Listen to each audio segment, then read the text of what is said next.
Hello guys, അങ്ങനെ നമ്മുടെ ഏതു ജന്മ കൽപ്പനയിൽ അശ്വിനെ ഫോണിൽ കിട്ടുകയാണ് നമ്മുടെ അഞ്ജലിക്ക്. അപ്പൊ അഞ്ജലി ഇങ്ങനെ വിളിച്ച് നമ്മുടെ അശ്വിനോട് ചോദിക്കുന്നൊക്കെ ഉണ്ട്, നീ ഇത്രോ നാൾ എവിടെയായിരുന്നു കുഞ്ഞാന്നൊക്കെ ചോദിക്കുന്നുണ്ട്. അപ്പൊ അശ്വിൻ ഇങ്ങനെ നമ്മുടെ അഞ്ജലി ചേച്ചിയെ സമാധാനിപ്പിക്കുന്നുണ്ട്, ഞാൻ ഇവിടെ തന്നെ ഉണ്ട് അഞ്ജലി ചേച്ചി, എനിക്ക് കുഴപ്പമൊന്നുമില്ല എന്നൊക്കെ പറയുന്നുണ്ട്. പിന്നീട് നമ്മുടെ ശ്രുതി സംസാരിക്കുമ്പോൾ ശ്രുതിനോടും പറയുന്നുണ്ട്, പേടിക്കണ്ട, കരയാതിരിക്കുക, എനിക്കൊരു കുഴപ്പവുമില്ല എന്നൊക്കെ പറഞ്ഞ് നമ്മുടെ അശ്വിൻ അവരെ ആശ്വസിപ്പിക്കുന്നൊക്കെ ഉണ്ട്.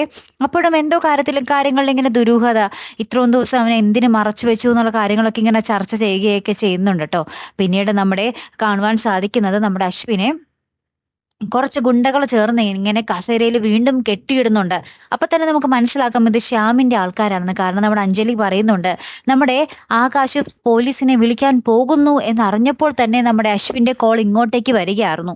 അപ്പൊ നമ്മുടെ ശ്യാം ആ ഗുണ്ടകൾക്ക് എന്തെങ്കിലും മെസ്സേജ് കൊടുത്തിട്ട് നമ്മുടെ അശ്വിനെ കൊണ്ട് തിരികെ വിളിപ്പിച്ചതായിരിക്കും അല്ലെ പ്രേക്ഷകർ. അല്ലെങ്കിൽ ആ കൃത്യസമയത്ത് തന്നെ നമ്മുടെ അശ്വിൻ തിരികെ വിളിക്കില്ലല്ലോ. ആ വിളി കഴിഞ്ഞിട്ട് അപ്പൊ തന്നെ നമ്മുടെ അശ്വിനെ കെട്ടിയിടുകയും ചെയ്തു നമ്മുടെ ഗുണ്ടകൾ. അപ്പൊ എന്തായാലും ഉറപ്പിക്കാൻ നമ്മുടെ ശ്യാം തന്നെയാണ് ഇതിന് പിന്നിലെന്ന്. അപ്പൊ നമ്മുടെ അശ്വിനെ എങ്ങനെ കണ്ടുപിടിക്കും, അശ്വിനെ തിരിച്ചെങ്ങനെ ആ വീട്ടിലേക്ക് ഇനി കൊണ്ടുവരും, അതിനാരായിരിക്കും? എന്തായാലും നമ്മുടെ ശ്രുതി തന്നെ ആയിരിക്കും ഇറങ്ങിത്തിരിക്കാൻ പോകുന്നത് അല്ലേ. എന്തായാലും കാത്തിരുന്ന് തന്നെ കാണാട്ടോ. അടുത്തൊരു വീഡിയോയുമായി വരുന്നത് വരയ്ക്കും ഗുഡ് ബൈ.